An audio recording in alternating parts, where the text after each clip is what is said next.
Coppola ont commencé le dossier de l'industrie, donc je l'éviterai.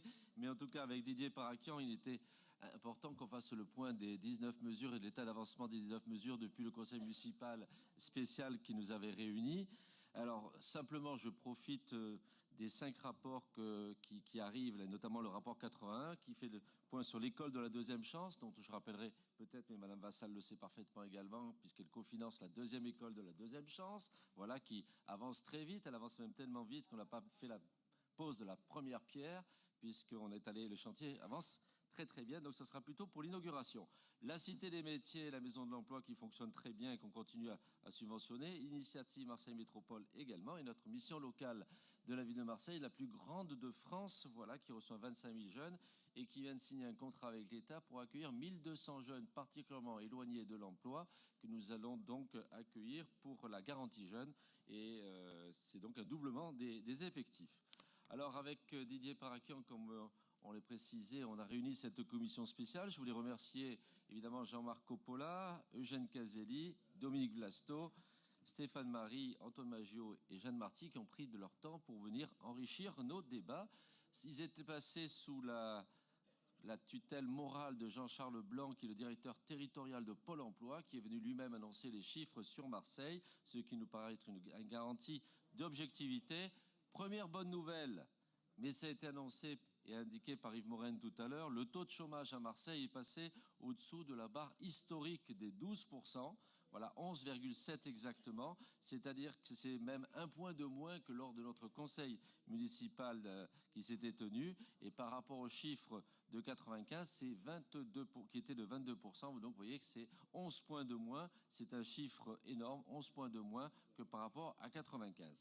L'écart reste de 2,9% par rapport sur le plan national, bien évidemment, nous le savons parfaitement, et nous avons identifié ce handicap. Ce handicap, c'est un peu l'emploi industriel, ça a été évoqué il y a quelques instants, et c'est surtout le problème des transports qui, sur cette métropole, nous pose un vrai souci et qui compte pour 2 points à 3 points de chômage supplémentaire, puisque les entreprises peinent à recruter des salariés et inversement, les salariés peinent aussi à se rendre sur les lieux de travail. C'est donc un handicap que tout le monde avait clairement identifié, sur lequel je sais que nous allons agir les uns et les autres. Le problème de l'emploi est lié au problème des transports et surtout à Marseille. Alors les bonnes nouvelles, on l'a dit, c'est l'emploi salarié qui augmente beaucoup sur Marseille.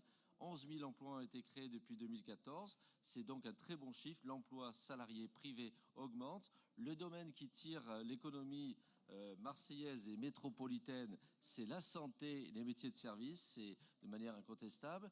On a parlé de l'université, la première université francophone de France, et de la recherche. Incontestablement, les chercheurs viennent, les structures de santé se développent, la filière est d'excellence, et donc c'est pour nous un puissant moteur que la santé et les métiers de service.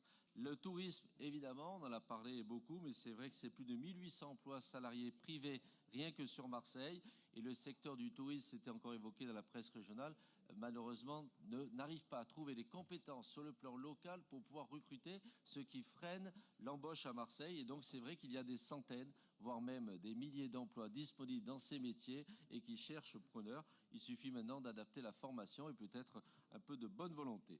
Ensuite, c'est l'augmentation très sensible des contrats, des CDI, des contrats durée indéterminée, qui ont augmenté de manière considérable, et également l'intérim, qui est un indicateur important, qui a augmenté de 5% rien que l'année dernière. Pourquoi l'intérim? Tout simplement, c'est dans l'attente d'une embauche définitive, et donc ce sont des chiffres prometteurs. Alors, bonne nouvelle également, je crois que M. Coppola y est très sensible, le secteur maritime et les métiers de la mer, qui sont en tension, comme on dit, c'est-à-dire que ces métiers cherchent des gens pour y travailler à des salaires souvent intéressants et avec des conditions de pénibilité qui n'existent plus, parce que ces métiers ont beaucoup progressé, et donc c'est plusieurs centaines d'emplois dans le maritime. Et par exemple, sur les métiers de la mer, à La Ciotat, il y avait 700 personnes qui sont venues au métier qu'organisait la Cité des métiers pour chercher un emploi. Il y avait ce jour-là 100 emplois disponibles à La Ciotat jeudi, rien que sur les métiers de la plaisance. Voilà. Donc c'est des métiers, une nouvelle attractivité de Marseille, le numérique, Daniel Sperling le sait parfaitement puisqu'on travaille ensemble, qui est sur lequel on attend plus de 10 000 créations d'emplois, et Marseille s'est affirmé comme un leader incontestable. Alors, simplement, c'est pas la main invisible du marché, comme elles me disent disent les marxistes ou certains libéraux, c'est aussi la volonté de la ville de Marseille, c'est la volonté des investisseurs de venir. Pourquoi ils viennent plus nombreux qu'avant? Il n'y a pas de hasard, c'est parce qu'ils sont accueillis, parce qu'ils sont encouragés et aussi parce que des terrains sont disponibles pour qu'ils puissent s'installer. C'est la partie que va peut-être développer notre collègue Didier Paraquian en insistant aussi sur l'ensemble des entreprises qui actuellement sont aux portes de notre ville pour venir investir dans un endroit qui est devenu l'un des plus attractifs d'Europe. Je vous remercie. Merci, monsieur Thiard. Monsieur Paraquian. Monsieur le maire.